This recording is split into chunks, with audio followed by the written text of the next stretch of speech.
inFamous is a franchise by Sucker Punch that really changed up the superhero genre and lets you decide whether you want to be the hero or the villain through minor and major choices as the game goes on.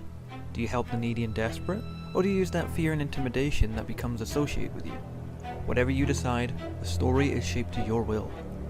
They were great games and stood out strongly against movie tie-in hero games. Here I'll be discussing the differences between the European, North American, and Japanese cover arts.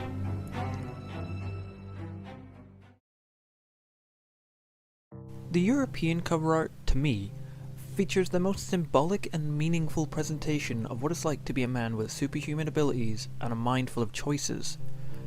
We see here the main protagonist, Cole McGrath, standing in the middle of Numerai, harnessing his powers and staring at them almost in contemplation of what to do. The picture is clearly divided with its red and blue colour palette, which is a universal representation of good versus evil, light versus dark. The electricity emanating from him is strong and powerful, which could be used for the good of the people, or the good of himself. On the right hand side in the background is the city with a somewhat natural look, the streets at nightfall. Some of the lights are on, the sky is cloudy but calm. Opposing that, on the left hand side, is a more classic vision of horror with its deep reds and shadows. It's as if he's giving light to the right side, but plunging the left into darkness. You can clearly see an imbalance with the buildings on each side too, by having a large bell tower looming over the city within the darkness. This could represent Cole's desire to move up, ascend towards something greater, and look down over his subjects as he takes full control. The taller the building shows that there could be more on offer should he try to take it all for himself, rather than share it with anyone else. Placed above Cole is the inFamous 2 logo that features a silhouette of the main character standing in the city. What I like most about this is that it doesn't just make the space in the middle of the O look more stylish, it gives a sense of mystery and intrigue into what kind of person he'll become. A blank slate, a shadow, someone who is yet to be moulded into who he's destined to be, clenching his fists in a show of power, ready to take on the world. The European logo is somewhat also unique, in that it has a rather regal red underline to it. The one thing I have noticed in each of these cover arts is that there's always a subtle hint for Cole to go to the side of the light. Be it the developer's personal choice for players to play for the side of good, or whether the true canon ending is Cole's light side, there's always a push for him to go that way. In this instance, Cole is facing his left hand, which is his good karma side, so it seems as if he's made his choice to fight for the people rather than to give in to his selfish and evil side. It's interesting to note that throughout history, the right hand is usually associated with positive actions, and the left associated with negative ones. People were thought to be evil, rude, or unclean if they used their left hands for certain things, so in a lot of places, they were forced to do actions such as writing and operating machinery with their right hand, even if not their dominant one. In the Christian faith, it's said that God's right hand is that of righteousness, while his left hand is that of judgment for those who defy him. Most likely just the developers looking for what seems to be the best artistically, but does ask some interesting questions about who Cole really is, and what it means to be good or bad.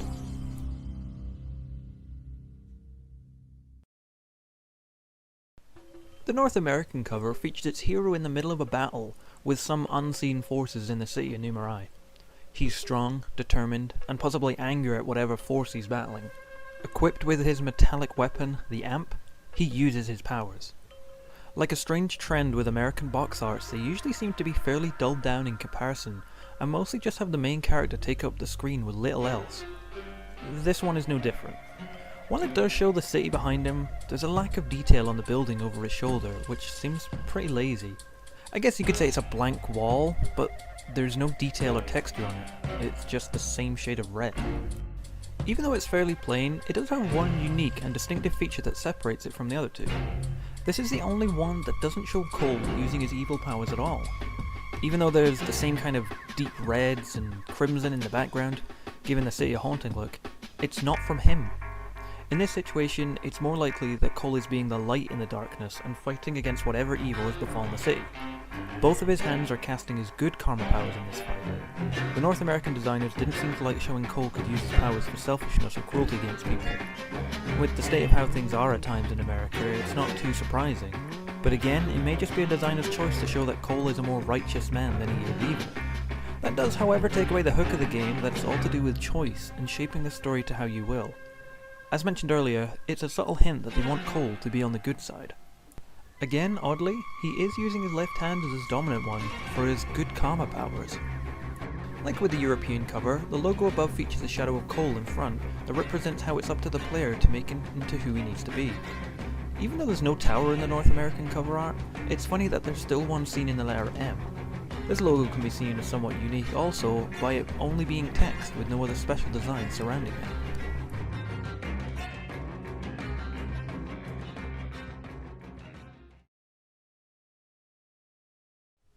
Much like its European counterpart, the Japanese edition also features a clear divide with the colours of good and evil. Here we see Cole flying in the streets using his powers to hold him up in an almost religious symbolism, as if he's some kind of saviour. While the story does essentially have you beat the main antagonist, how you do it's up to you, so it's hard to say whether he is acting like a righteous angelic hero, or whether he's lording over others and observing his kingdom. Once again, the subtle hint of good prevails is shown by the fact that there is more light power being used than bad. He's shooting his electric from both hands, but for some reason the extent of his powers can be seen in the background too as it hits the clock tower. Even if they happen to be of someone else's powers, adding the colour blue of the sky, there's 3/4 of the screen taken up by blues, and only 1/4 with reds. To the right in the background features another tower, this time a clock tower that stands prominently over the other buildings and has the moon peering from behind it. Both towers, from the Japanese and European cover, seem to show ascension and towering, but in this case it could be Cole fighting against it. Whoever is at the top or is holding on to the power, he's fighting against. He's striking it down from above, showing he's obtained an even greater power. Just like the others, they've all decided that his left hand is the one that should be the good side, even though historically it was usually seen as bad. The logo is the exact same as the others, but with the Japanese exclusive subtitle underneath reading inFamous, but oddly without the sequel number, but I suppose from the context and the number above it would be obvious. It is also the only one that has a trademark symbol. A small detail interesting to note is that this is the only game cover that features a 0Z rating, which means that it's illegal for anyone under the age of 18 in Japan to buy it. North America features a T for teen rating, while Europe rates it suitable for anyone over 16.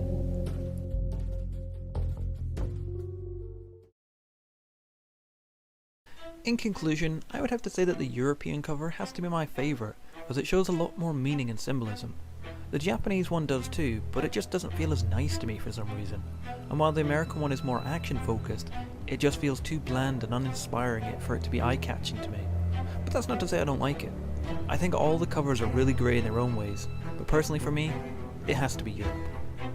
What do you think of them?